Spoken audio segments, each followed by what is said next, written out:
सभी को मेरा प्रातःकालीन नमस्कार। हम पद परिचय कर रहे थे। पद परिचय में हमने पद की परिभाषा हमने की। पद परिचय से हमने समझा था कि पद की विभक्ति, वचन, लिंग आदि का परिचय कराना पद परिचय कहा जाता है। पद के भेद हमने किए थे। विकारी, अविकारी पद के भेद हमने किए थे। और फिर हमने विकारी पद, जिनमें हमने 4 प्रकार के पदों को शामिल किया है: संज्ञा, सर्वनाम, विशेषण और क्रिया। फिर अविकारी पद के अंतर्गत हमने क्रिया विशेषण, विस्मयादिबोधक, संबंध बोधक, समुच्चय बोधक को हमने सम्मिलित किया। हम आज पढ़ेंगे विकारी पद कि विकारी पद किसे कहते हैं। विकारी पद के बारे में हमने पढ़ा था कि विकारी पद जो है, जिन पदों का स्वरूप लिंग, वचन, कारक तथा काल के अनुसार प्रयोग किए जाने पर परिवर्तित होता रहता है, वे विकारी पद कहे जाते हैं।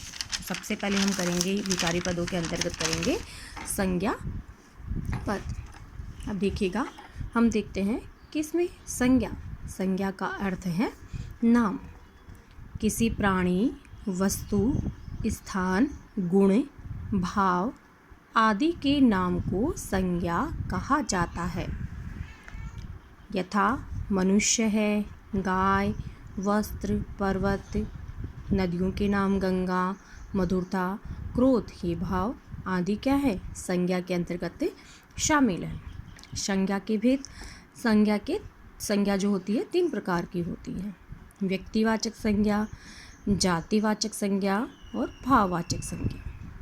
देखिएगा, व्याकरण के कुछ विद्वान अंग्रेजी के अनुकरण पर संज्ञा के 2 अन्य द्रव्यवाचक तथा समूहवाचक भेद भी मानते हैं। संज्ञा के 2 भेद उन्होंने और कर दिए हैं, द्रव्यवाचक और समूहवाचक। देखिएगा, सबसे पहले हम व्यक्तिवाचक संज्ञा देखते हैं कि व्यक्तिवाचक संज्ञा किसे कहते हैं।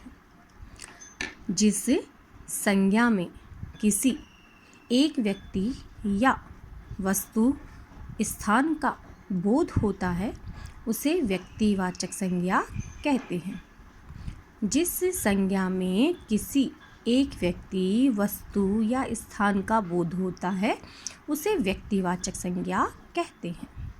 जैसे नाम आपको बता दी, ब्रजेश है, गांडीव, हिमालय, मथुरा आदि। अब व्यक्तिवाचक संज्ञा में आप लोग हैं, व्यक्तियों के नाम शामिल कर सकते हैं: राम, सोहन, मोहन, सीता, गीता। दिशाओं के नाम भी आप इसमें शामिल कर सकते हैं: पूरब, पश्चिम, उत्तर, दक्षिण। देशों के नाम: भारत, चीन, जापान। राष्ट्रीय जातियाँ: भारतीय, चीनी जाति, जापानी जाति। नदियों के नाम: गंगा, यमुना, कावेरी। समुद्रों के नाम भी कर सकते हैं: अरब सागर, प्रशांत सागर। पर्वतों के नाम: अरावली हैं, हिमालय हैं, विंध्याचल हैं। नगरों के नाम: जयपुर, अजमेर, दिल्ली, कोटा। समाचार पत्र: राजस्थान पत्रिका, दैनिक भास्कर, हिंदुस्तान टाइम्स। पुस्तकों के नाम: रामायण, रामचरितमानस, मेघदूत। दिनों के नाम: सोमवार, मंगलवार, बुधवार। महीनों के नाम: जनवरी, फरवरी। ऐसे ग्रह नक्षत्रों के नाम: पृथ्वी, सूर्य, चंद्रमा, मंगल। त्योहारों के नाम: होली, दीपावली, ईद। देखिए, एक व्यक्ति विशेष, एक जाति विशेष, देश विशेष का नाम, दिशा विशेष का नाम, नदी का नाम, समुद्र विशेष का नाम, पर्वत विशेष का नाम, नगर विशेष का नाम, समाचार पत्र, पुस्तकों के नाम, ये सभी किसके अंतर्गत आ जाएंगे? व्यक्तिवाचक संज्ञा के अंतर्गत। दूसरा है जातिवाचक संज्ञा। अब देखिए, जातिवाचक संज्ञा किसे कहेंगे? किसी प्राणी, वस्तु या स्थान की पूरी जाति का बोध कराने वाली संज्ञा जातिवाचक कही जाती है। जैसे बालक है, पक्षी, भवन, वन आदि। जातिवाचक संज्ञा में किसी प्राणी है, वस्तु का, स्थान का, पूरी जाति का जो बोध कराने वाले होते हैं, उन्हें संज्ञा जातिवाचक कही जाती है। वह संज्ञा जातिवाचक संज्ञा कही जाती है। यथा बालक, पक्षी, भवन, वन आदि, संपूर्ण जाति का जहाँ पर बोध होता है। अगली जो है वो है आपके भाववाचक संज्ञा। भाववाचक संज्ञा हम किसे कहेंगे? किसी गुण, दशा, व्यापार तथा भाव का बोध कराने वाली संज्ञा भाववाचक कही जाती है। किसी गुण का, दशा का, व्यापार का तथा भाव का बोध कराने वाली संज्ञा भाववाचक कही जाती है। जैसे शीत, गर्मी, उन्नति, पढ़ाई, प्रेम आदि।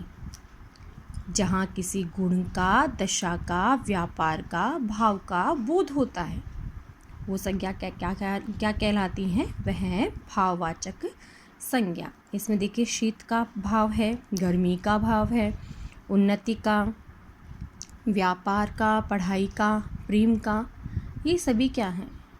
पढ़ाई का, प्रेम का भाव यहाँ पर होता है। तो ये किसके अंतर्गत आ जाएंगे? गुण, दशा, व्यापार और भाव, ये आ जाएंगे भाववाचक संज्ञा के अंतर्गत। आगे हम सर्वनाम के भेद देखेंगे। देखिए इसके अंतर्गत मान लीजिए आपको एग्ज़ाम में जब आता है तो एक पंक्ति विशेष दे दी जाती है। कोई भी सीता खाना खा रही है या कुछ भी, उसमें संज्ञा जो शब्द हैं उन संज्ञा शब्दों को क्या करेंगे?